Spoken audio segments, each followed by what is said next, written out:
Hydrolysis of salts मध्ये types of salt कोणते होते? Strong salt of strong acid, strong base salt of strong acid, weak base salt of weak acid, strong base and salt of weak acid and weak base. हे different types of salts होते. हा, त्याचं आपण hydrolysis बघितलेलं होतं. आता आपण काय बघणार आहे तर बफर सोल्युशन्स म्हणजे काय असतात. व्हॉट आर बफर सोल्युशन्स बघा. What are buffer solution. आता बफर सोल्युशन म्हणजे कोण? द सोल्युशन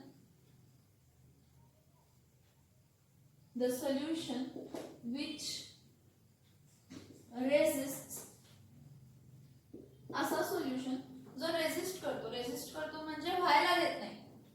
ऍक्च्युली जे व्हायला पाहिजे ते व्हायला देत नाही. The solution which resists the change in a pH of solution if small amount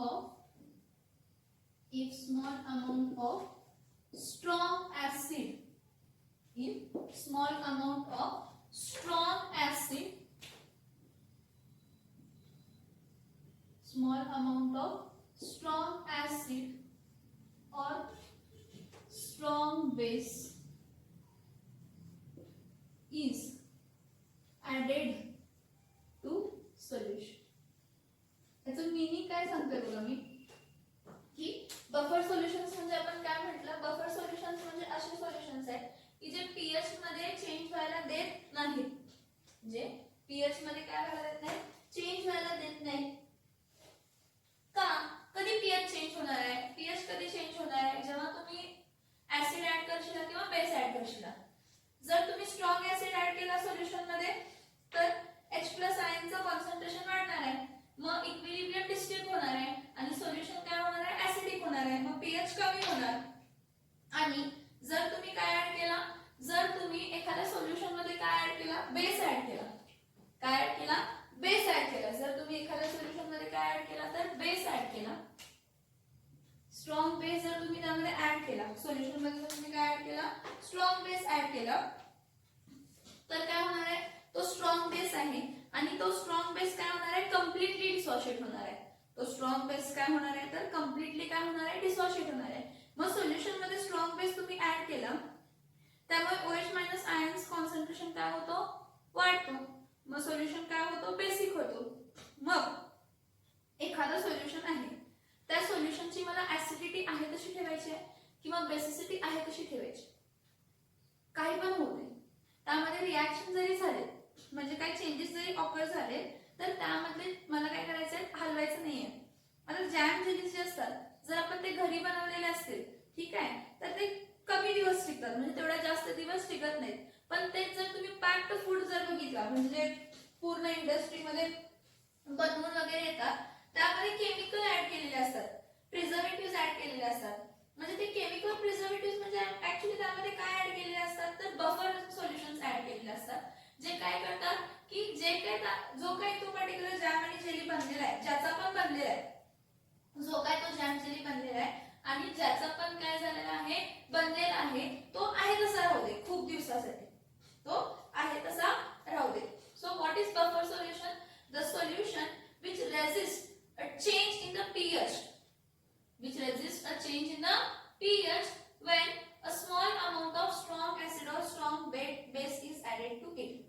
Strong acid किंवा strong base add केला आहे बघा. strong acid केला, सलाईन strong base केला, ऍड केला आणि वॉटर और वॉटर ऑल्सो. कारण वॉटर पण जर सोल्युशन मध्ये डिसॉल्व्ह झाला तर स्लाइटली तर डिसोशिएट होणार आहे ना. काय होणार आहे? स्लाइटली तर काय होणार आहे? डिसोशिएट होणार आहे. मग types of buffer solution. Types of कोणते सोल्युशन्स तर types of buffer solution. Now there are mainly two types of buffer solutions. Types of buffer solutions मध्ये किती टाइप ऑफ बफर सोल्युशन्स आहेत? दोन type of buffer solution. A buffer solution weak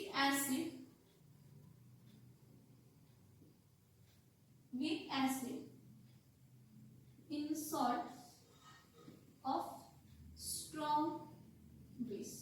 म्हणजे weak acid acid आणि strong base सॉल्टच्या फॉर्ममध्ये. Weak acid in a salt of strong base. Weak acid in a salt of काय असणार आहे, strong base. बघा weak acid in salt of strong base म्हणण्यापेक्षा आपण काय म्हणूया, weak acid and its salt with strong base. Weak acid and its salt with and its salt with strong base. म्हणजे त्याचेच त्या वीक ऍसिडच सॉल्ट पण कोणाबरोबर, स्ट्रॉंग बेस बरोबर. आता वीक ऍसिड आहे, जेव्हा वीक काय आहे, मग तो जो वीक आहे तो त्या टाइप ऑफ बफर. म्हणजे हा कोणता बफर असणार आहे, तर ऍसिडिक बफर सोल्युशन असणार. हा कोणता सोल्युशन असणार आहे, तर ऍसिडिक बफर सोल्युशन असणार आहे. मग next weak base. Buffer solution म्हणून काय घ्यायचं, weak base and its salt with strong acid. आता हा इथं वीक जे आहे त्या टाइप ऑफ तो सोल्युशन आहे. जो काही तुमचा वीक ऍसिड किंवा वीक बेस आहे त्या टाइप ऑफ तो सोल्युशन आहे. Weak acid and its salt with a strong base, तो कोणता आहे, तर ऍसिडिक बफर सोल्युशन. आणि weak base and its salt with strong acid, तो काय आहे, तर बेसिक बफर सोल्युशन.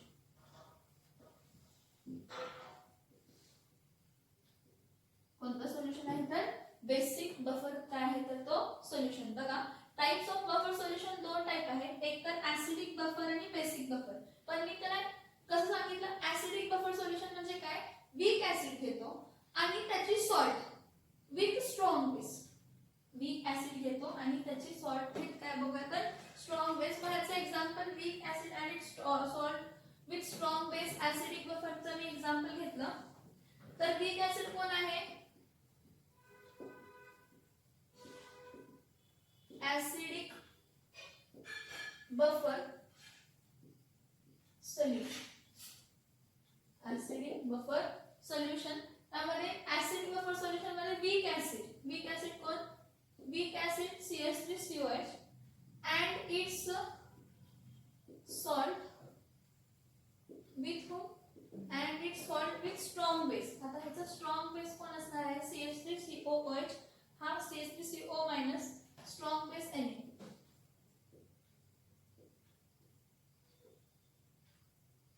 CH3COONA हा काय आहे, acidic buffer solution. Acidic buffer solution मध्ये वीक ऍसिड आणि त्याची सॉल्ट विथ स्ट्रॉंग बेस. तो सॉल्ट ऍसिडचा सॉल्ट पण विथ स्ट्रॉंग बेस, म्हणजे हा सॉल्ट ऑफ वीक ऍसिड आणि स्ट्रॉंग बेस आहे. ठीक आहे. मग आता काय होतं की ऍक्च्युली जो ऍसिडिक ऍसिड आहे तो वीक ऍसिड आहे, त्यामुळे तो कम्प्लिटली डिसोशिएट होत नाही. म्हणजे इक्विलिब्रियम अचीव होणार आहे कशामध्ये, CH3COO मायनस आणि H+ आयन्स हे वीकली डिसोशिएट झालेले आहेत. ऍट इक्विलिब्रियम खूप कमी कॉन्सन्ट्रेशन त्याचं काय झालेलं आहे, डिसोशिएट झालेलं आहे. ओके. आणि जर मी सॉल्ट घेतली, CH3COONA घेतला, तर ही सॉल्ट आहे आणि ही सॉल्ट काय होणार आहे, कम्प्लिटली डिसोशिएट होणार आहे. म्हणजे CH3COO मायनस प्लस Na+. हे बघा हा वीक ऍसिड कम्प्लिटली डिसोशिएट होत नाही, पण ही सॉल्ट आहे ही काय होते, कम्प्लिटली डिसोशिएट होते. ह्यावरून आपण असं म्हणू शकतो की CH3COO मायनसचा कॉन्सन्ट्रेशन काय झालेला आहे, जास्त झालेला आहे. मग हा जास्त झालेला कॉन्सन्ट्रेशन काय होतो, तर वॉटर बरोबर कंबाईन होऊ शकतो. आणि जर तुम्ही एखादा ऍसिड किंवा बेस त्यामध्ये म्हणजे ऍसिड जर ऍड केलाय, तर तो ऍसिड काय होणार आहे, परत या आयन्स बरोबर कंबाईन करणार आणि त्याचं कॉन्सन्ट्रेशन काय करणार, बॅलन्स करणार. म्हणजे रेजिस्टन्स प्रोव्हाइड करणार. काय प्रोव्हाइड करणार, रेजिस्टन्स प्रोव्हाइड करणार.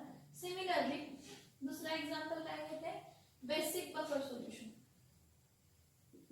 कोणतं सोल्युशन, तर बेसिक बफर. मग वीक बेस घ्यायचा, बेसिक बफर सोल्युशन. मग बेसिक बफर सोल्युशन मध्ये काय घेते, weak base and its salt with strong acid. मग वीक बेस काय घेते, NH4OH weak base and its salt कोणती salt, with strong base. Sorry चुकलंय बघा, अँड इट्स सॉल्ट म्हणजे हा अँड इट्स सॉल्ट कोण आहे, CH3 COONA ही सॉल्ट आहे with strong base. Strong base इथं कोण आहे तर सॉल्ट विथ स्ट्रॉंग बेस म्हणजे कोण आहे तर NaOH. Similarly basic buffer solution साठी NH4OH अँड इट्स सॉल्ट. कोण NH4OH अँड इट्स सॉल्ट म्हणजे कोण NH4 काय घेणार आहे तर Cl. का तर हा NH4Cl मध्ये हा HCl आहे आणि HCl हा काय असणार आहे तर स्ट्रॉंग ऍसिड असणार. काय असणार आहे तर स्ट्रॉंग ऍसिड असणार आहे. सो वीक ऍसिड आणि त्याची सॉल्ट. त्याची सॉल्ट कोणती तर CH3CONA ही सॉल्ट झाली. कशामध्ये घेतली तर म्हणजे सॉल्ट जी घेतली ती कोणापासून घेतली तर स्ट्रॉंग बेस पासून बनलेली. म्हणजे वीक ऍसिड वीक ऍसिड हा सॉल्ट जी बनली आहे हा ही जी सॉल्ट बनली आहे ती कशाची आहे weak acid and strong base. Salt जी बनली ती कशाची आहे वीक ऍसिड आणि strong base. Basic buffer solution मध्ये NH4 and its salt. Salt कोण आहे NH4Cl विथ HCl. HCl हा काय आहे तर ऍसिड आहे स्ट्रॉंग ऍसिड आहे. मग हा काय घेतलाय वीक बेस अँड स्ट्रॉंग काय घेतलंय तर ऍसिड घेतलंय. वीक बेस आणि स्ट्रॉंग काय घेतलंय ऍसिड घेतलंय. जर मी NH4OH हा वीक बेसिक बफर सोल्युशन म्हणून NH4OH आणि NH4Cl हे दोन्ही कॉम्बिनेशन घेतलं तर NH4OH हा वीक बेस आहे. वीक बेस आहे हा स्लाइटली डिसोशिएट होणार कम्प्लीटली डिसोशिएट होणार आहे. म्हणजे NH4 प्लस OH काय असणार आहे मायनस. आणि सॉल्ट सॉल्ट कोण आहे NH4Cl. NH4Cl कम्प्लीटली डिसोशिएट होऊन काय देणार आहे तर NH4 प्लस प्लस काय देणार आहे तर Cl मायनस. म्हणजे तुम्हाला असं दिसतं की जो वीक बेस आहे त्या वीक बेसचं काय झालेलं आहे कॉन्सन्ट्रेशन वाढलेलं आहे. मग ह्या बेसचं कॉन्सन्ट्रेशन वाढलेलं आहे. मग जर मी ह्यामध्ये काय ऍड केलं बेस आहे वीक बेसचं कॉन्सन्ट्रेशन NH4OH चं कॉन्सन्ट्रेशन काय झालेलं आहे वाढलेलं आहे. मग जर ह्यामध्ये मी एखादा ऍसिड टाकला किंवा बेस टाकला त्याचे आयन्स त्याच्याबरोबर काय होणार आहे कंबाईन होणार आहे आणि हा बेसिक बफर काय करणार आहे त्याच्या म्हणजे जेवढे NH4OH कॉन्सन्ट्रेट NH4 आहे तेवढे जे काही तुम्ही स्ट्रॉंग ऍसिड किंवा बेस टाकलाय त्याच्याबरोबर रिॲक्ट करून कॉन्सन्ट्रेशन आहे तसा अनचेंज ठेवणार. म्हणजे त्यांना काय केलं रेजिस्ट केलं. हे बघा ऍसिडिक बफर सोल्युशन मध्ये वीक ऍसिड आणि त्याची सॉल्ट कोणाबरोबर तर स्ट्रॉंग ऍसिड स्ट्रॉंग बेस बरोबर. तर पर्टिक्युलरली जो कोण आहे ऍसिड आहे हा स्लाइटली डिसोशिएट होतो आणि CH3CONA म्हणजे हा काय आहे सॉल्ट आहे ही काय होते तर कम्प्लिटली काय होते डिसोशिएट. ओके मग इथे दिसतं की ऍसिडचं कॉन्सन्ट्रेशन ऍसिडिक बफर मध्ये ऍसिडचं कॉन्सन्ट्रेशन काय झालेलं आहे वाढलेलं आहे आणि बेसिक बफर मध्ये बेसिक आयनचं कॉन्सन्ट्रेशन काय झालेलं आहे तर वाढलेला आहे. बेसिक बफरचं कॉन्सन्ट्रेशन काय झालेलं आहे वाढलेला आहे. काय होतं तर ऍसिडिक बफर कशासाठी यूज करतो की ऍसिडिक पीएच मेंटेन करण्यासाठी. ऍसिडिक बफर कशासाठी यूज करतो acidic buffer is used to maintain acidic pH. कुठे गेलं हे बघा acidic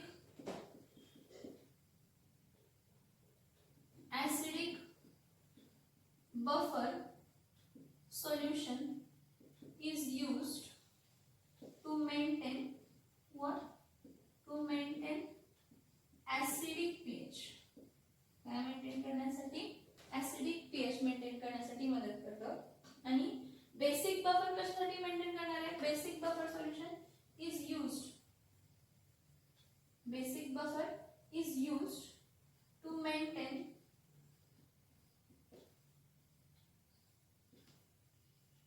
basic pH of solution. To maintain basic pH of what solution. आता बघा हा जो काही ऍसिडिक बफर आहे किंवा बेसिक बफर आहे त्याचं पीएच कसं दिलं जातं बघा. ऍसिडिक बफर किंवा बेसिक बफरचं पीएच कसं दिलं जातं बघा. पहिला ऍसिडिक बफर बघूया.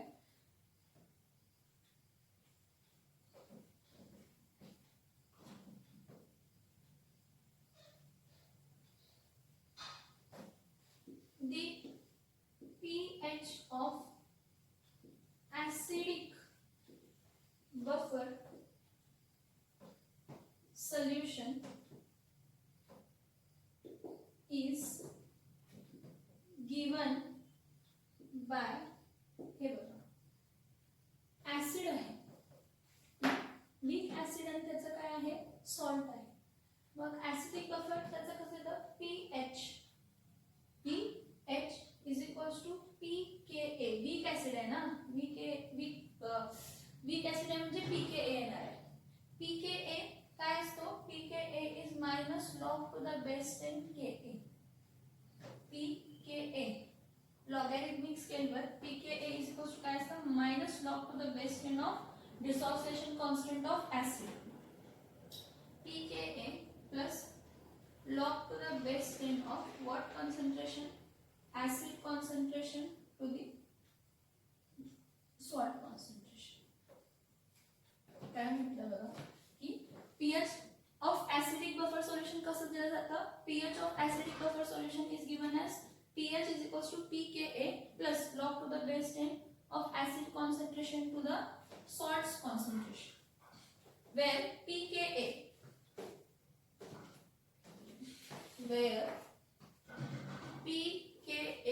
is minus log to the base 10 of Ka. म्हणजे जसं minus log to the base 10 of H plus ion असतं तसंच minus log to the base 10 काय असतं, K असतं. सिमिलरली बेसिक बफर सोल्युशन जर घेतलं, कोणतं सोल्युशन घेतला, बेसिक बफर सोल्युशन जर आपण काय केला घेतला, तर बेसिक बफर सोल्युशन साठी आपण काय लिहिणार आहे बघा,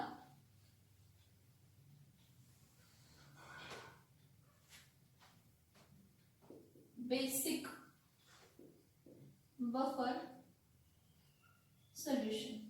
बेसिक बफर सोल्युशनला काय असतो, वीक बेस आणि त्याची salt and its salt with strong acid. आता हा जो वीक बेस आहे हा का वापरला जातो, तर to maintain the basicity of the solution. म्हणजे जर सोल्युशन तुम्हाला बेसिकच पाहिजे आणि त्यामध्ये त्याच्या सोल्युशनच्या बेसिसिटी मध्ये चेंज न होण्यासाठी आपण काय यूज करतो, तर बेसिक बफर सोल्युशन. त्याचं एक्झाम्पल वीक बेस आपलं बेस्ट एक्झाम्पल आहे NH4OH. NH4OH हा वीक बेस असल्यामुळे हा कम्प्लिटली डिसोशिएट होत नाही, हा खूप कमी कॉन्सन्ट्रेशन मध्ये डिसोशिएट होताना देतो का, NH4 plus aqueous plus OH minus. आणि त्याची जी सॉल्ट असते, सॉल्ट कोण आहे, NH4Cl. ही जी सॉल्ट आहे ही कम्प्लिटली डिसोशिएट होत असते आणि काय देते तर NH4 plus in the aqueous state plus Cl minus. हे NH4 आयन्स जे फॉर्म होतात, सॉल्ट जी कम्प्लिटली डिसोशिएट झाली ही NH4 आयन देते लार्ज कॉन्सन्ट्रेशन मध्ये. म्हणजे आता कशाचं कॉन्सन्ट्रेशन वाढलेलं आहे, NH4 प्लस आयनचं कॉन्सन्ट्रेशन वाढलेलं आहे. मग NH4 प्लस आयन कॉन्सन्ट्रेशन काय करतो की जर काय झालं असेल, बेसिक सोल्युशन झालं असेल किंवा ऍसिडिक सोल्युशन झालं असेल तर तो त्याच्याबरोबर काय होतो, कंबाईन होतो. म्हणजे NH4 आयन OH बरोबर कंबाईन होतात, OH चं कॉन्सन्ट्रेशन कमी करतात. म्हणजे जर बेसिसिटी वाढली असेल तर बेसिसिटी काय करतात, आहे तशी ठेवतात. किंवा H आयन्स बरोबर काय होतात तर Cl मायनस आयन कंबाईन करतात. तर एकच काम आहे ह्याचं की कॉन्सन्ट्रेशन चेंज व्हायला द्यायचं नाही. कशाचं, त्या पर्टिक्युलर सोल्युशन, जो काय सोल्युशन आहे त्या सोल्युशन मध्ये बफर सोल्युशन ऍड केला तर त्या बफर सोल्युशनचं एकच काम आहे की त्याची ऍसिडिटी किंवा बेसिसिटी चेंज व्हायला द्यायचं नाही. मग ते ऍसिडिटी न चेंज होण्यासाठी काय करतो की जे काय H प्लस आयन एक्स्ट्राचे फॉर्म झालेले आहेत, जे काय H प्लस आयन एक्स्ट्राचे फॉर्म झालेले आहेत, तुम्ही ऍसिड ऍड केला म्हणून, तर ते H plus ion acetic acid बरोबर म्हणजे ऍसिटिक आयन्स बरोबर काय होणार आहे, कंबाईन होणार आहे. वीक ऍसिड आहे त्याच्याबरोबर कंबाईन होणार आहे आणि H प्लस आयन जे वाढलेलं त्याचं कॉन्सन्ट्रेशन काय होणार आहे, कमी. त्याचं कॉन्सन्ट्रेशन काय होणार, कमी होणार. सिमिलरली बेसिक बफर सोल्युशन्सला काय असणार आहे की तुम्ही एखादा स्ट्रॉंग बेस आणि ऍड केलाय, काय ऍड केलाय, स्ट्रॉंग बेस जर तुम्ही काय केलाय त्यामध्ये ऍड केलाय तर तो स्ट्रॉंग बेस काय होणार आहे, परत कम्प्लिटली डिसोशिएट होणार आहे. पण जे काही डिसोशिएट असतात ते NH4 आयन, सॉल्ट मध्ये लार्ज कॉन्सन्ट्रेशन मध्ये NH4 आयन्स आहेत ते स्ट्रॉंग बेसच्या आयन्स बरोबर काय होणार आहे, कंबाईन होणार आहेत. आणि जे काय OH मायनस आयन वाढले त्याला काय करणार आहे, कमी करणार आहे. त्याला काय करणार आहे, कमी करणार आहे. मग pH of basic buffer solution काय दिला जातो, the pH of buffer solution is given by the pH of basic buffer solution is given by what? pKb. Sorry pH देगा ना, pH is equals to pKb plus log to the base 10 weak base जो काय असेल तो base चा concentration divided by कशाचा concentration, तर ऍसिडचा कॉन्सन्ट्रेशन. बेस चा कॉन्सन्ट्रेशन डिवाइडेड बाय कशाचा कॉन्सन्ट्रेशन, तर बेस चा कॉन्सन्ट्रेशन डिवाइडेड बाय ऍसिड ने divided by salt concentration. Base concentration divided by which concentration, salt concentration. Base चा concentration divided by salt concentration. आता हा इथं जो pKb आहे, इथं जो pKb आहे हा काय आहे, minus log to the base 10 of the dissociation constant of base. Dissociation constant of what, base. बघा टाइप्स ऑफ बफर सोल्यूशन, दोन टाइप ऑफ बफर सोल्यूशन आहे. ऍसिडिक बफर सोल्यूशन काय करतो, ऍसिडिक पीएच मेंटेन करतो. Basic buffer solution basic pH maintain करतो. Acidic buffer solution कोण असतं, acidic buffer solution a solution containing weak acid, a solution containing weak acid and its salt with strong base. त्याची salt कशाबरोबर, तर strong base. Strong base any avoid strong base आहे त्याच्याबरोबर त्याची salt म्हणजे weak acid and strong base salt घेतो. हा मग हा झाला CH3COH, हा स्लाइटली डिसोशिएट होतो, वीक ऍसिड आहे. पण जो सॉल्ट घेते कोणतेही सॉल्ट असू दे, वीक ऍसिड स्ट्रॉंग बेस असू दे, स्ट्रॉंग ऍसिड वीक बेस असू दे, वीक ऍसिड वीक बेस असू दे, कोणतीही सॉल्ट असते ती कम्प्लिटली डिसोशिएट होते. आणि कम्प्लिटली डिसोशिएट होऊन काय करते, तर ह्या बफर सोल्युशन्स काय करतात, तर हे CH3CO- आयनचं कॉन्सन्ट्रेशन जास्त. मग जर ऍसिडिटी डिस्टर्ब होत असेल, इक्विलिब्रियम डिस्टर्ब होत असेल, तर ती काय करते, H+ आयन एक्स्ट्राचे जे काय H+ आयन फॉर्म झाले त्यावर काय करते, कंबाईन करते. आणि ऍसिडिक जी ऍसिडिटी होती ती काही तशी होती. So the pH of acidic buffer solution, जो pH आहे ऍसिडिक बफर सोल्यूशन तो कसा दिला जातो, pH is equals to pKa. pKa म्हणजे काय, negative log to the base 10 of dissociation constant value. Dissociation constant value of weak acid.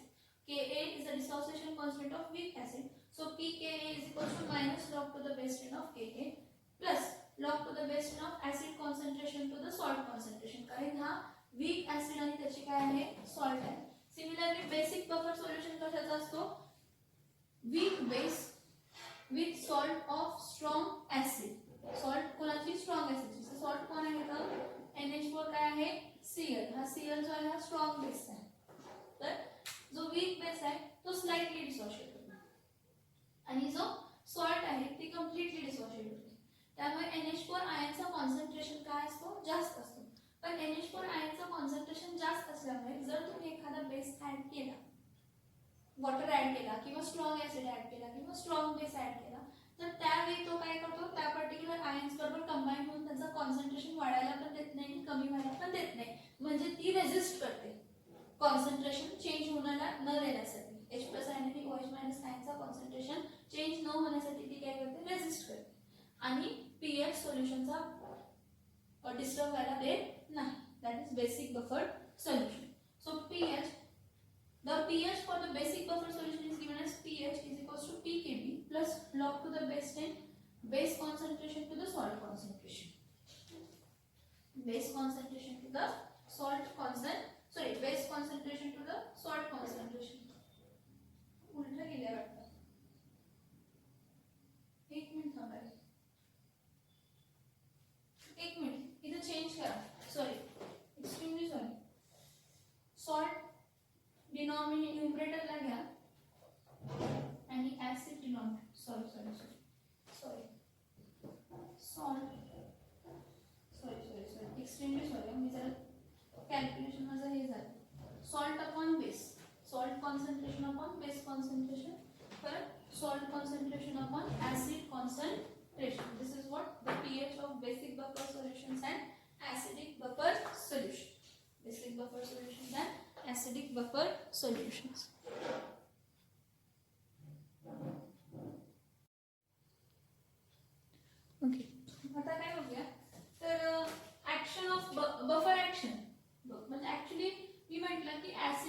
किंवा basicity सोल्युशनची चेंज होत नाही. जरी तुम्ही small amount of strong acid add केला किंवा बेस ऍड केला तर मग ऍक्च्युली काय आहे बफर ऍक्शन म्हणजे काय आपण हे बघू. What is buffer action? काय बघूया व्हॉट इज बफर ऍक्शन. मग मी काय म्हणते कन्सिडर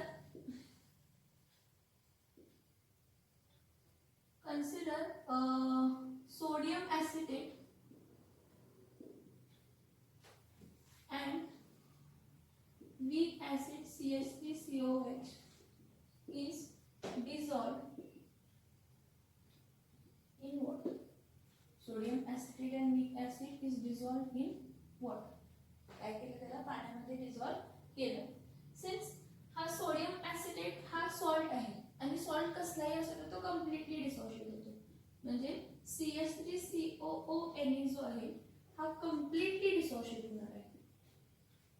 काय होणार आहे कम्प्लिटली डिसोशिएट होणार आहे आणि कम्प्लिटली डिसोशिएट होऊन काय करतो CH3COO plus Na plus CH3COO plus काय देणार NaIons. कम्प्लिटली डिसोशिएट म्हणजे CH3CO- आयन. पण CH3CO- आयन्स हे कशाचे असणार आहे तर सॉल्ट आहे कम्प्लिटली डिसोशिएट झाले म्हणून हे लार्ज कॉन्सन्ट्रेशन मध्ये असणार आहे. ऍसिडिक बफर सोल्युशन आहे salt of weak acid with strong base and weak acid. Acidic buffer solution is weak acid and it's salt with a strong base. Next. जो आपण acetic acid घेतो हा weak acid आहे. हा काय आहे weak acid आहे आणि हा कम्प्लिटली डिसोशिएट होत नाही आणि खूप कमी आयन्स फॉर्म करतो. The weak acid dissociates to very less extent. The weak acid dissociates to very less extent. जो weak acid है तो खूब कमी extent ला dissociate होतो. The weak acid dissociates to very less extent and the concentration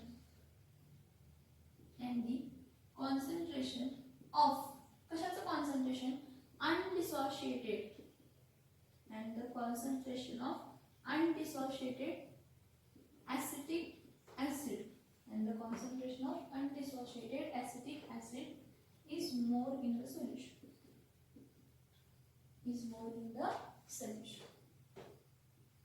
Now हे जर समजलं की जे सॉल्ट आहे वीक ऍसिड आणि स्ट्रॉंग बेसशी कम्प्लिटली डिसोशिएट होते पण जे वीक ऍसिड आहे ते काय होतं तर स्लाइटली डिसोशिएट होतं ते कम्प्लिटली डिसोशिएट होत नाही.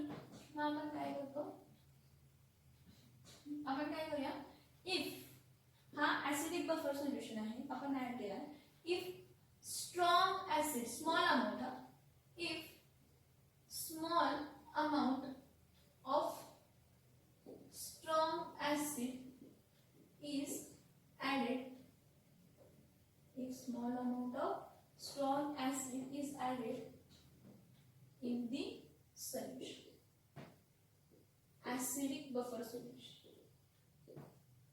कोणत्यामध्ये तर ऍसिडिक बफर सोल्युशन मध्ये ऍड केलं तर काय होतं बघा. मी काय म्हणते स्ट्रॉंग ऍसिड मी कोणता ऍड केला HCl ऍड केला. जर मी स्ट्रॉंग ऍसिड HCl ऍड केला तर ऍसिड स्ट्रॉंग आहे म्हणजे तो कम्प्लिटली डिसोशिएट होणार. H++ काय आहे Cl- हा कम्प्लिटली डिसोशिएट होणार. पण होतंय काय बघा होतंय काय तर जी सॉल्ट आहे ऑफ वीक ऍसिड आणि स्ट्रॉंग बेस काय तर CH3COONA जी की कम्प्लिटली डिसोशिएट झाले आणि देते काय CH3COO- प्लस Na प्लस. ही काय करते ही जी सॉल्ट आहे हे जे ऍसिडिक आयन आहे सॉल्टचा वीक ऍसिडिक आयन आहे तो स्ट्रॉंग ऍसिडने फॉर्म केलेल्या H+ आयन्स बरोबर कंबाईन होते. ती काय करते स्ट्रॉंग ऍसिडने फॉर्म केलेले जे काय आयन्स आहेत ते कंबाईन होते. म्हणजे टोटल रिएक्शन मध्ये मला असं दिसतं की HCl प्लस CH3COONA हे देताना काय देतं, तर हा बघा हा वीक ऍसिड आहे, हा वीक ऍसिड आहे, त्यामुळे आपण जो काही स्ट्रॉंग ऍसिड केलाय त्यामधला H प्लस आयन्स बरोबर ही पटकन काय होते, कंबाईन होते आणि काय देते, तर ऍसिटिक ऍसिड देते. आणि हे Na प्लस आणि हे Cl मायनस, हे काय आयुष्यात कधी एक दुसऱ्याबरोबर कंबाईन होणार नाही. स्ट्रॉंग इलेक्ट्रोलायटिक सॉल्ट आहे, त्यामुळे ह्याचा काय संबंध नाही. काय झालं, ह्याचा इफेक्ट काय झाला सांगा, की जेव्हा तुम्ही स्ट्रॉंग ऍसिड ऍड केला, काय ऍड केला, स्ट्रॉंग ऍसिड ऍड केला, तर त्या स्ट्रॉंग ऍसिड जेव्हा तुम्ही ऍड केला तो स्ट्रॉंग ऍसिड कम्प्लिटली डिसोशिएट झाला. तो स्ट्रॉंग ऍसिड कम्प्लिटली डिसोशिएट झाला तर ऍसिडिक कॅरेक्टर काय व्हायला पाहिजे होता, म्हणजे ऍसिडिक पीएच काय व्हायला पाहिजे होता, H प्लस आयनचं कॉन्सन्ट्रेशन वाढलं म्हणजे पीएच काय व्हायला पाहिजे होतं, कमी व्हायला पाहिजे होता ऍसिडिक साठी. पण होतंय काय की जो बफर सोल्युशन मध्ये सॉल्ट आहे जी की कम्प्लिटली डिसोशिएट झालाय, त्यामुळे एक आहे तो वीक बेस आहे, सॉरी वीक ऍसिड आहे, वीक बेस नाहीये, ती काय आहे तर वीक ऍसिड आहे. मग तो वीक ऍसिड आयन काय करतो, जो स्ट्रॉंग इलेक्ट्रोलाइटचे H प्लस आयन्स आहेत त्याबरोबर कंबाईन होते आणि काय देते CH3COOH, म्हणजे जे काही H प्लस आयन्स स्ट्रॉंग इलेक्ट्रोलाइटचे डिसोशिएट, स्ट्रॉंग ऍसिडचे डिसोशिएट होऊन झालेले जे काही इलेक्ट्रो आयन्स आहेत त्याबरोबर ही कंबाईन होते आणि आपल्याला प्रोडक्ट मध्ये ऍसिटिक ऍसिड अनडिसोशिएटेड मॉलिक्यूल मिळते. म्हणजे जे काही स्ट्रॉंग ऍसिड ऍड केला, बघा जे काही स्ट्रॉंग ऍसिड ऍड केला त्यामुळे डिसोशिएशन झालं, त्यामध्ये H प्लस आयन आणि Cl मायनस आयन फॉर्म झाले, पण जे काही H प्लस आयन्स होते ते वीक ऍसिड बफर सोल्युशन मधल्या वीक ऍसिड बरोबर कंबाईन झाले आणि अनडिसोशिएटेड मॉलिक्यूल फॉर्म झाले. त्यामुळे जो काही तुम्ही ऍसिड ऍड केला त्यामुळे जे काही H प्लस आयनचं कॉन्सन्ट्रेशन वाढला म्हणजे पीएच कमी व्हायला पाहिजे होता, म्हणजे सोल्युशन काय व्हायला पाहिजे होता, मोर ऍसिडिक व्हायला पाहिजे होता. मग पण इथं असं काहीही घडलं नाही, कारण का तर हे बफर ऍक्शन म्हणजे त्यांना रेजिस्ट केलं, जी काही सॉल्ट आहे त्या सॉल्टनं काय केलं, स्वतःचे आयन्स H प्लस आयन बरोबर कंबाईन केले आणि सोल्युशनचा पीएच वाढायला दिला नाही, सॉरी कमी व्हायला दिला नाही, म्हणजे ऍसिडिक व्हायला दिला नाही, म्हणजे H प्लस आयनचं कॉन्सन्ट्रेशन कमी वाढायला पण दिला नाही, कमी पण व्हायला द्यायला नाही. पण एक लक्षात घ्या की हे सगळं ऍप्लिकेबल आहे, बफर ऍक्शन म्हणजे सगळं ऍप्लिकेबल आहे only for small amount of strong acids और small amount of strong base. असं नाही की स्ट्रॉंग ऍसिड ऍड केलं म्हणजे कम्प्लीटच पीएच काही चेंज होणार नाही, स्लाइटली चेंज होत असतो, जास्तच नाही होणार पण स्लाइटली तरी चेंज होणार आहे. आता जर कन्सिडर करा स्ट्रॉंग ऍसिड ऍड केलं ऍसिडिक बफर सोल्युशन मध्ये, तर काय झालं की H प्लस आयन जे काही डिसोशिएट झालेले ते वीक ऍसिड बरोबर कंबाईन होऊन अनडिसोशिएटेड ऍसिटिक ऍसिड फॉर्म झालं आणि Na प्लस Cl मायनस सगळे स्ट्रॉंग इलेक्ट्रोलाइट कम्प्लीटली डिसोशिएट, ह्यांचा ऍसिडिटी आणि बेसिसिटी बरोबर काहीही संबंध येत नाही. नेक्स्ट इफ काय, if strong base strong base is added, if strong base is added in acidic buffer solution, in acidic buffer solution काय होतं, जर मी स्ट्रॉंग बेस ऍड केला ऍसिडिक बफर सोल्युशन मध्ये तर मला काय माहित आहे की हा CH3COOH आहे, हा वीक ऍसिड आहे, हा स्लाइटली डिसोशिएट झाला आणि खूप कमी अमाउंट ऑफ CH3COO मायनस आणि H प्लस आयन्स काय झालेला आहे, फॉर्म केलेला आहे. तुम्ही जर स्ट्रॉंग बेस यामध्ये काय केला, ऍड केला NaOH ऍड केला ह्या सोल्युशन, मग हा NaOH काय होणार आहे, कम्प्लिटली डिसोशिएट होणार Na प्लस आणि OH मायनस आयन्स बरोबर. पण होतंय काय बघा, हे OH मायनस आयन्स जे आहेत ते H प्लस आयन बरोबर डिसोशिएट झालेले किंवा वॉटर मॉलिक्यूल मधले किंवा वॉटर मधले जे काय H प्लस आयन्स बरोबर हे OH कंबाईन होतात आणि काय देतात, H2O देतात, काय देतात, H2O देतात. पण मग तुम्ही म्हणाल की H प्लस आयनचं कॉन्सन्ट्रेशन कमी झालं म्हणजे सोल्युशन काय व्हायला पाहिजे होतं, बेसिक व्हायला पाहिजे, H प्लस आयनचं कॉन्सन्ट्रेशन कमी झालं. पण जेव्हा H प्लस आयनचं कॉन्सन्ट्रेशन कमी झालं आणि OH मायनस आयन्स बरोबर कंबाईन झाले तर हा जो CH3COH आणि ह्यामधला जो इक्विलिब्रियम होता, ह्या दोघांमधला इक्विलिब्रियम काय झाला, डिस्टर्ब झाला. मग इक्विलिब्रियम जर डिस्टर्ब झाला तर ज्या साईडचं कॉन्सन्ट्रेशन कमी झालंय त्या साईडला इक्विलिब्रियम काय होतो, शिफ्ट होतो. म्हणजे जेवढे H plus ion OH minus ion बरोबर वीक स्ट्रॉंग बेसच्या OH मायनस आयन बरोबर काय झाले असतील, कंबाईन झाले असतील, तेवढेच परत मॉलिक्युल्स वीक ऍसिडचे काय होणार आहे, डिसोशिएट होणार आहे. ऍसिड वीक ऍसिड आहे, ठीक आहे, okay, no problem. Weak acid आहे, अनडिसोशिएटेड मॉलिक्युल्स आहेत. खूप प्रॉपरली लक्षात एवढं टेक्स्टबुक मध्ये सांगितलेलं नाहीये. मी काय सांगते बघा, स्ट्रॉंग बेस आहे. स्ट्रॉंग बेस जर तुम्ही ऍसिडिक बफर सोल्युशन मध्ये ऍड केला तर ठीक आहे. हे जर सॉल्ट आहे, हे CH3COO मायनस आयन्स आहे, ठीक आहे, ह्याचा काही त्याच्याशी संबंध येत नाही. पण जो वीक ऍसिड तुम्ही टाकलेला असतो, तो वीक ऍसिड स्लाइटली डिसोशिएट झालेला असतो आणि काय देत असतो, CH3COO मायनस आणि H प्लस आयन देत असतो. तर जो स्ट्रॉंग बेस कम्प्लिटली डिसोशिएट झालाय, तो काय करतो, ह्या OH मायनस आयन्स बरोबर काय करतो, कंबाईन करतो आणि काय देतो, तर वॉटर मॉलिक्युल देतो.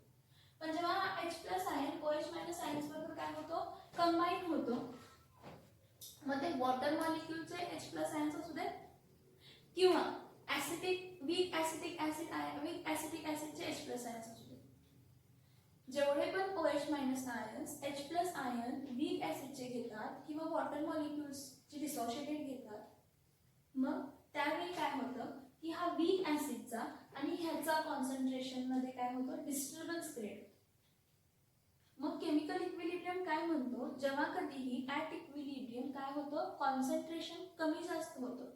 मग ज्या डिरेक्शनला कॉन्सन्ट्रेशन कमी झालंय त्या डिरेक्शनला रिॲक्शन काय होते, प्रोसीड होते. म्हणजे परत ऍसिडिक ऍसिड काय करणार आहे, तर थोडंसं डिसोशिएट होणार. म्हणजे जेवढे H प्लस आयन्स यूज झाले तेवढा तो परत काय होणार आहे, डिसोशिएट होणार आहे आणि परत काय करणार आहे, इक्विलिब्रियम अचीव करणार आहे. मग ह्याचा इफेक्ट काय झालं की स्ट्रॉंग बेस ऍड केल्यामुळे OH मायनस आयन्स जे काय वाढले ते ऍसिडिक ऍसिडच्या H प्लस आयन डिसोशिएटेड झालेल्या ऍसिडिक ऍसिडच्या H प्लस आयनला घेतलं किंवा वॉटर मॉलिक्यूल डिसोशिएट झालेला त्याच्या H प्लस आयन्सनी घेतलं आणि तुम्हाला प्रोडक्ट काय मिळणार आहे, तर H2O मिळणार. तुम्हाला प्रोडक्ट काय मिळणार आहे, H2O मिळणार आहे. पण ऍट द एंड जो काही H2O तुम्हाला मिळालेला आहे, मग जेवढे तुम्ही H प्लस आयन्स वापरलाय, बघा मी काय सांगते, जेवढे तुम्ही H प्लस आयन वापरलाय तुम्ही म्हणजे या सोल्युशनला जेवढे काही H प्लस आयन्स तुम्ही यूज केलेला आहे तेवढेच H प्लस आयन्स रिजनरेट करतो कोण, तर वीक ऍसिड. का, तर जेव्हा H प्लस आयन कॉन्सन्ट्रेशन कमी होतं तर ह्या दोघांचं इक्विलिब्रियम काय होतं, डिस्टर्ब होतं. आणि जर इक्विलिब्रियम डिस्टर्ब झाला तर इक्विलिब्रियम शिफ्ट होतं. मग ज्या डिरेक्शन मध्ये कॉन्सन्ट्रेशन कमी झालंय त्या डिरेक्शन मध्ये इक्विलिब्रियम काय होतं, शिफ्ट होतं. म्हणजे परत थोडेसे CH3COH आयन काय होतात, CH3COH वीक ऍसिड डिसोशिएट होतात. कधीपर्यंत, जेव्हापर्यंत दोन्ही कॉन्सन्ट्रेशन काय होत नाही, H प्लस आयन आणि OH मायनस आयनचे कॉन्सन्ट्रेशन काय होत नाही, तर सेम होत नाही. मग त्यामुळे काय झालं, जेवढे काय OH होते ते H प्लस बरोबर कंबाईन होऊन काय दिले, तर वॉटर मॉलिक्यूल दिला. जेवढे काय H प्लस आयन होते ते OH मायनस आयन्स बरोबर, म्हणजे जे काही स्ट्रॉंग बेसचे OH मायनस आयन्स होते ते वीक ऍसिडच्या H प्लस आयन्स बरोबर किंवा वॉटरच्या अनडिसोशिएटेड मॉलिक्युल्स बरोबर काय झाले, कंबाईन झाले. त्यामुळे OH आयन वाढलेच नाहीत. पण तुम्ही मला ठीक आहे, मग OH आयन वाढले नाही पण H प्लस आयन यूज झाले. मग H प्लस आयन यूज झाले म्हणजे H प्लस आयनचा कॉन्सन्ट्रेशन कमी झाला.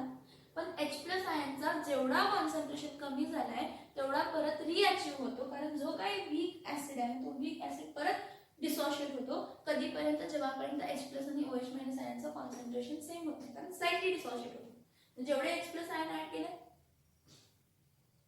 जेवढे H प्लस आयन यूज झाले तेवढेच H प्लस आयन तो काय करतो, डिसोशिएट करतो. कायम लक्षात ठेवा, स्ट्रॉंग बेस जरी असेल तर स्मॉल अमाउंट. बफर ऍक्शन कधी दाखवू शकतो, जेव्हा small amount of base strong base किंवा small amount of strong acid add केले. कारण ऍट द एंड तो वीक ऍसिड आहे, तो वीक ऍसिड आहे, तो डिसोशिएट होऊन किती होणार आहे, तो कम्प्लिटली डिसोशिएट होत नाहीये. फक्त इक्विलिब्रियम डिस्टर्ब झालाय. तो इक्विलिब्रियम रिअचीव करण्यासाठी फक्त तो जेवढे आयन्स लागतात तेवढेच काय करणार आहे, डिसोशिएट करणार. जेवढे आयन्स लागतात तेवढेच काय करणार आहे, तर डिसोशिएट करणार आहे. This is called as buffer action. हा बफर ऍक्शन ऍसिड्सचा भाग आहे. बघा काय म्हटलं की कन्सिडर करा की सॉल्ट घ्या, वीक ऍसिड आणि स्ट्रॉंग बेसची, आणि वीक ऍसिड घ्या आणि त्याला पाण्यामध्ये डिसॉल्व करा. तर तुम्हाला काय मिळणार आहे, जी सॉल्ट असते ती कसली पण असते, weak acid strong base, strong acid weak acid, weak acid weak base, ती कम्प्लिटली डिसोशिएट होते आणि large concentration of CH3COO minus form होते आणि Na+ आयन्स काय होतात तर ठीक आहे फॉर्म होतात. ह्या Na+ आयन्सचा काय फरक पडत नसतो. मग आता काय तुम्ही आधी काय घेतलाय वीक ऍसिड, पण तो वीक ऍसिड कम्प्लिटली डिसोशिएट होतोय का बाळांनो? नाही होत आहे, तो कम्प्लिटली डिसोशिएट होत नाही. मग जो वीक ऍसिड आहे तो स्लाइटली डिसोशिएट होतो खूप कमी प्रमाणात आणि कॉन्सन्ट्रेशन अनडिसोशिएटेड CH3COH चा हा जास्त असतो. अनडिसोशिएटेड म्हणजे आहे तशा CH3COH आयन्स अनडिसोशिएटेड CH3COH आयन्स काय असतात मोर असतात in the solution as compared to dissociated CH3COO minus and H+ ions. मग जर आपण स्मॉल अमाउंट ऑफ काय ऍड केला, जर आपण small amount of strong acid add केला, जर आपण स्मॉल अमाउंट ऑफ काय ऍड केला स्ट्रॉंग ऍसिड ऍड केला सोल्युशन मध्ये, तर काय होतं स्ट्रॉंग ऍसिड आहे कम्प्लिटली डिसोशिएट होणार आहे. पण स्ट्रॉंग ऍसिड जो कम्प्लिटली डिसोशिएट झालाय त्यातले जे H+ आयन्स आहेत तो जो सॉल्ट मध्ये जे large concentration CH3COO minus ions आहेत हे काय करतात त्याला कंबाईन करून घेतात कारण ते वीक ऍसिड फॉर्म करू शकतात. मग तो वीक ऍसिड म्हणजे काय ते कम्प्लिटली डिसोशिएट होत नाही. जेवढ्या लवकर H+ आयन्स फॉर्म झाले सोल्युशन मध्ये तेवढ्या लवकर त्यांनी काय केलं कंबाईन केलं आणि CH3COH अनडिसोशिएट होते. म्हणजे जेवढे H+ आयन्स स्ट्रॉंग ऍसिडमुळे आले तेवढे H+ आयन काय झाले यूज पण झाले. त्यामुळे सोल्युशनचा H+ आयनचा किंवा OH- आयनचा कॉन्सन्ट्रेशन चेंज झाला नाही. त्यामुळे त्या सोल्युशनची ऍसिडिटी वाढणार पण नाही आणि कमी पण होणार. दुसरी गोष्ट हा तर ऍसिड ऍड केल्यानंतर बेस ऍड केल्यानंतर ना परत एकदा सांगते small amount of strong acid add करायचं, small amount of strong base add करायचं, मगच बफर ऍक्शन पॉसिबल आहे, मगच बफर सोल्युशन्स ऍक्ट करतात. नाहीतर बफर सोल्युशन्स ऍक्ट करत नाही, नाहीतर बफर सोल्युशन्स ऍक्ट करत नाही. सिंपल लॉजिक मध्ये सांगते. मग काय आहे की जर तुम्ही small amount of strong base add केला basic buffer acidic buffer solution मध्ये तर वीक ऍसिड कडे जा. इथं जसं मी सॉल्ट घेतलं इथं पण येतं सॉल्ट येतं ऍसिड बरोबर ऍक्ट करायला, इथं काय येतं वीक ऍसिड येतं बेस बरोबर ऍक्ट करायला. काय होतं की जेव्हा तुम्ही स्ट्रॉंग बेस ऍड करताय तर तो स्ट्रॉंग बेस कम्प्लिटली डिसोशिएट होतो Na+ आणि OH- आयन्स आणि जो वीक ऍसिड आहे तो स्लाइटली डिसोशिएट झालेला असतो. मग वॉटर मॉलिक्युल्स पण स्लाइटली डिसोशिएट झालेले असतात ना, वॉटर स्लाइटली डिसोशिएट झालेले असतात. मग वॉटरचे स्लाइटली डिसोशिएटेड H+ आयन्स आणि ऍसिटिक ऍसिडचे स्लाइटली डिसोशिएटेड H+ आयन्स जे अवेलेबल असतात ते NaOH मधला OH काय करतो कंबाईन होतो आणि वीक इलेक्ट्रोलाइट वॉटर देतो जो की डिसोशिएट होत नाही. मग तुम्ही म्हणा ठीक आहे मग त्यांना H+ आयन्स वापरले, कोणाचे वापरले तर वीक ऍसिडचे वापरले. ठीक आहे त्यांना वापरले कोणाचे वापरले तर वीक ऍसिडचे वापरले. मग H+ आयन कमी झाला म्हणजे तो काय व्हायला पाहिजे कॉन्सन्ट्रेशन बेसिक व्हायला पाहिजे. तर बाळांनो काय होतं की जेव्हा हे H+ आयन्स वापरले जातात तर ह्याला समजते की इथं कॉन्सन्ट्रेशन काय झालेलं आहे डिस्टर्ब झालेलं आहे म्हणून हा वीक ऍसिड काय करतो परत थोडं जेव्हापर्यंत H+ आयनचं कॉन्सन्ट्रेशन परत आहे तसं येत नाही म्हणजे जेवढे H+ आयन OH न घेतलेत तेवढेपर्यंत तो डिसोशिएट करत नाही तेव्हापर्यंत तो डिसोशिएट करतो आणि डिसोसिएशन झालं दोन्ही कॉन्सन्ट्रेशन सेम झाले मग तो शांत बसतो. म्हणजे ऍसिडला सॉल्ट बरोबर हे ऍसिड स्ट्रॉंग ऍसिडचं मेंटेन करण्यासाठी स्ट्रॉंग ऍसिडचं बेसिसिटी ऍसिडिटी स्ट्रॉंग ऍसिडचं इफेक्ट कमी करण्यासाठी सॉल्ट येतं आणि स्ट्रॉंग बेसचं काय म्हणतात ऍक्शन कमी करण्यासाठी काय येतं तर वीक ऍसिड येतं. काय येतं वीक ऍसिड येतं. परत जर मी इथं बफर सोल्युशन जसं ऍसिडिक घेतला तसं बेसिक घेतला असता तर परत जर मी स्ट्रॉंग ऍसिड घेतला असता तर वीक बेस मदतीला आला असता आणि जर मी वीक बेस घेतला असता तर सॉल्ट मदतीला आली असती. बघा फॉर बेसिक बफर काय झालं असतं फॉर बेसिक बफर हा कशाचा सोल्युशन असतो बेसिक बफर हा वीक बेस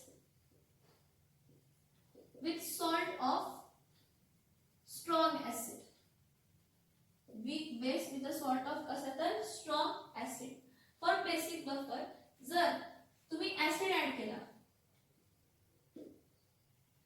बेसिक बफर मध्ये जर तुम्ही ऍसिड बेसिक बफर सोल्युशन्स मध्ये जर तुम्ही ऍसिड ऍड केला तर त्याला न्यूट्रलाइज कोण करतो, ऍसिडला न्यूट्रलाइज कोण करतो,